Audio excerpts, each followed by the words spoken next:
Hello friends, आपका हार्दिक स्वागत हमारे यूट्यूब चैनल पे। आज हम पटवार 2020 संबंधित गणित जिसका प्रतिशत का अध्ययन कर रहे हैं और इसका भाग चौथा है और डे भी चौथा है। और हमारा लक्ष्य है आपकी बार पटवार पार, ये हमारा लक्ष्य है। मेरा और आपका सबका एक ही लक्ष्य रखते हुए हम आगे बढ़ रहे हैं। तो हम आज चौथे भाग के अंदर बात कर रहे हैं कि प्रतिशत के बारे में हर तरीके से हमने पढ़ा है। आज हम एक चीज़ हमने पढ़ी थी पिछली वीडियो के अंदर, मूल्य, ठीक है। और मूल्य दूसरा था खपत। मूल्य और खपत को गुणा करते हैं तो हमेशा खर्चा के बराबर होती है। मूल्य और खपत को गुणा करने पर खर्चा के बराबर ये इसका मान आता है। जैसे किसी भी वस्तु का मूल्य 5 रुपये है, ठीक है। मान लेते कोई वस्तु है, बुक्स हैं, ठीक है, और एक बुक्स के 5 रुपये हैं तो 2 बुक्स के कितना मूल्य होगा, तो 10 रुपये के बराबर इसका मान आएगा, ठीक है। तो मूल्य और खपत को गुणा करते हैं तो खर्चे के बराबर आती है, कुल टोटलिंग होती है इस तरीके से। और उससे पहले हमने पढ़ा था कि मूल्य का अनुपात हमेशा खपत के व्युत्क्रमानुपाती होता है, ये चीज़ पढ़ी थी। यदि मूल्य का मान बढ़ेगा तो खपत का मान घटेगा, और यदि खपत का मान बढ़ता है तो मूल्य का मान घटता है। ये प्रक्रिया चलती है। जानते हैं मूल्य को प्राइस बोलते हैं, खपत को कंजप्शन और खर्चे को बोलते हैं एक्सपेंशन। तो हमारा फर्स्ट क्वेश्चन है, क्वेश्चन के अनुसार हम समझते हैं। पहला क्वेश्चन, जब किसी वस्तु की कीमत में 20% की कमी हुई तो उसकी बिक्री में X% की वृद्धि होती है। जब कोई भी वस्तु है उसकी कीमत में कमी आती है, कमी कितनी आई, 20% की कमी आई। 20% की कमी आने पर उसकी बिक्री है वस्तु में X% की वृद्धि हो गई, तो उसकी बिक्री का राजस्व में 60% की वृद्धि हुई। तो X का मूल्य कितना है या X का मान कितना है, ठीक है। प्रारंभिक रूप से ये ज्ञात करना है। तो अपन जानते हैं कि 20% हैं और इसको भिन्न के रूप में लिखते हैं, तो 20% को लिख सकते हैं 20/100 बराबर हो जाएगा 20 एकम 20 और 20/100 1/5, ठीक है। तो जैसे बात करते हैं तो ये तो मान जैसे पहले का है और ये दूसरा रख देते कॉलम बाद का, ठीक है। सबसे पहले की कीमत की बात हुई। कोई भी वस्तु है जिसकी कीमत में क्या हो रही है, कमी हो रही है, यानी नीचे की तरफ घट रहा है, कमी हो रही है। पहले कीमत जैसे कमी हो रही है, पहले कितनी 5 थी, हर के अंदर बात करनी है, पहले वाली हर में होगी 5 थी। बाद में क्या कमी हुई, कितनी कमी हुई, 1 की, यानी 5 में 1 के पीछे रहे 4। ये तो उसकी कीमत की बात हो गई। फिर बात आती है बिक्री की। बिक्री में X% की जैसे इसमें बोला वृद्धि हो रही है, ठीक है। तो जैसे वृद्धि हो रही तो पहले मान लेते X थी, बाद में Y हो जाएगी, कितनी हो जाएगी, Y, ठीक है। जब कीमत को बिक्री से गुणा करेंगे, क्या करना होगा, गुणा, तो क्या बनेगा, खर्चा या राजस्व, खर्चा या राजस्व, ठीक है। प्रश्न के अंदर राजस्व की बात की जा रही है। राजस्व में क्या हो रहा है, 60% की वृद्धि हो रही है। कितने प्रतिशत की वृद्धि हो रही है, 60%, यानी 3/5 क्या हो रही है, वृद्धि, ठीक है।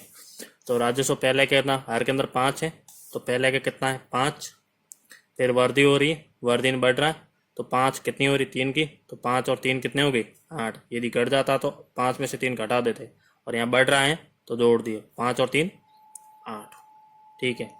तो इसका मान बढ़ गया, 5 से 8 हो गया, ठीक है। अब देखना, कीमत को बिक्री से गुणा करने पर खर्चा या राजस्व आता है, ये प्रक्रिया चलती है। तो 5 को X से गुणा करेंगे, क्या आएगा, 5 आएगा। तो 5 को X से गुणा करने पर 5, तो X का मान कितना हो जाएगा, 5/5 बराबर 1। तो यहाँ पर X का मान कितना आ गया, 1। फिर देखना, 4 को Y से गुणा करते हैं तो 8 के बराबर होता है, तो y बराबर क्या हो जाएगा 8/4 बराबर 2। तो y का मान कितना आ गया 2। ये सारी चीज़ क्या है अनुपात है, बीच में क्या है अनुपात में बढ़ रहे हैं, ठीक है। तो बढ़ोतरी है कितने प्रतिशत हो रही है, नहीं अनुपात क्या है बढ़ोतरी का, पहले 1 था फिर 2 हो गया डबल हुआ। तो बिक्री के अंदर कितनी बिक्री प्रतिशत अनुपात के अंदर बढ़ रही है डबल हो रही है 1 से 2। तो बिक्री का अनुपात क्या होगा 1/2, ठीक है। तो बिक्री का अंतर कितना 1 से 2 हो रहा है, 1 का आ रहा है, ठीक है। तो यहाँ देखते हैं बिक्री में वृद्धि कितनी हो रही है, वो देखते अंतर कितने का 1 से 2 हो रहा है, 1 का अंतर है 1। पहले की बिक्री कितनी है, पहले के सापेक्ष निकाल रहे हैं, पहले की 1 ही है अनुपात 1/1 गुणा 100 बराबर 100, यानी इसकी 100% वृद्धि हो रही है। बिक्री में कितनी प्रतिशत वृद्धि हो रही है 100%। तो एक्स का मान क्या आ जाएगा 100%, ठीक है। तो पहला क्वेश्चन क्लियर हो गया। यदि समझ में नहीं है पुनः एक बार देखना वीडियो, आपको अच्छी तरह से समझ में आ जाएगा। नेक्स्ट क्वेश्चन एक और है,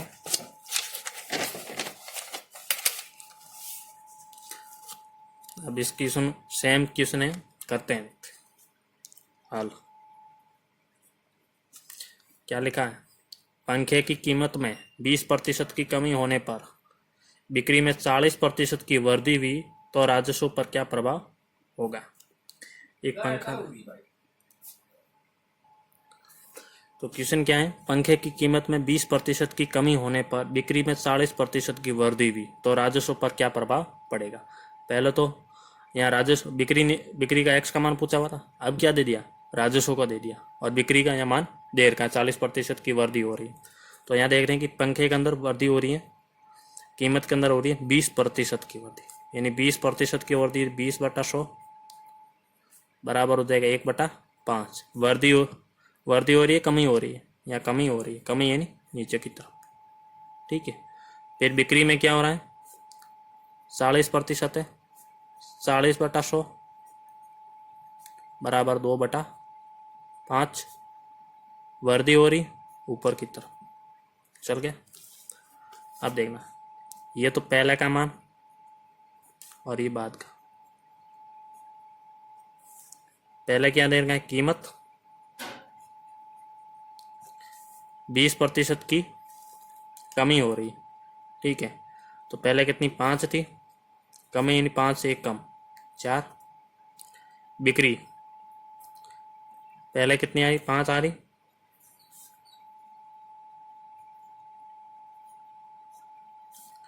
क्या हो रही वृद्धि हो रही है 5 और ऊपर कितना है 2, 5 और 2 7 बढ़ रहा है, बिक्री बढ़ रही। फिर बात आती है राजस्व की, राजस्व के अंदर फॉर्मूला क्या था हमारा, कीमत या मूल्य गुणा बिक्री बराबर क्या होगा राजस्व। कीमत देखना है यहाँ 5 है और बिक्री भी अनुपात कितना है 5, 5 गुणा 5 25, बाद की क्या है 4 और 7, 4 गुणा 7 28, ठीक है। तो 25 से 28 हो रही, क्या हो रही है राजस्व के अंदर वृद्धि हो रही है। तो अंतर कितने का आ रहा है इसका, दोनों के बीच का 3 का अंतर आ रहा है, ठीक है। तो राजस्व पर क्या प्रभाव पड़ेगा, तो अंतर 3 का आ रहा है, पहले का कितना 25 है, 25 के ऊपर आ रहा 3 का अंतर, वो क्या अर्धी वृद्धि हो रही। तो 3/25 गुणा 100, 25 से कम 25, 25 का 100, 4 को 3 से गुणा किया 12%, यानी राजस्व के अंदर 12% की वृद्धि हो रही है। कितने प्रतिशत वृद्धि हो रही है 12%। तो इसी तरह से हमारा 2 क्वेश्चन कंप्लीट किए। नेक्स्ट वीडियो के अंदर हम जनसंख्या से संबंधित हम प्रतिशत के ऊपर कुछ क्वेश्चन लेके आएंगे। हमारी वीडियो को सब्सक्राइब लाइक और शेयर करना ना भूलें यदि आपको पसंद आया हो। तो पसंद नहीं आया तो कोई आपको टेंशन लेने की कोई ज़रूरत नहीं है, आपको लाइक और शेयर करने की ज़रूरत ही नहीं, यदि पसंद आया हो तो करना। Thank you my video watching, क्योंकि आपने वीडियो देखा है तो इसलिए थैंक यू दे देते। और हमारा चैनल आपको पता ही है SR लकी स्टूडियो, जिसमें प्ले लिस्ट में जा कर के आप प्रत्येक तरह की क्लास से संबंधित 8, 9, 10 और पटवार, NTPC और पुलिस से संबंधित, गणित से संबंधित और साइंस से संबंधित आपको वीडियो मिल जाएंगे। आप वहाँ जा कर के प्ले लिस्ट के अंदर जाना होगा और प्ले लिस्ट में जा कर के आप प्रत्येक तरह की चीज़ देख सकते हो। Thank you my video watching.